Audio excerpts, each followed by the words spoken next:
Medina শরীফের মাটি আমার চোখে মুখে বুকে মাখিও।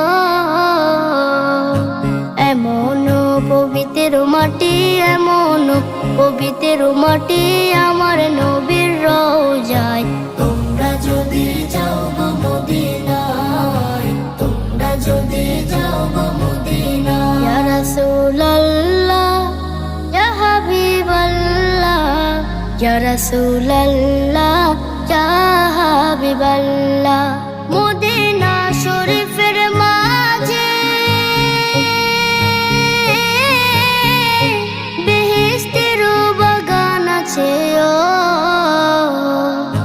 সেই বাগানে শুয়ে আছেন, সেই বাগানে শুয়ে আছেন প্যারা নবী মুস্তাফায়।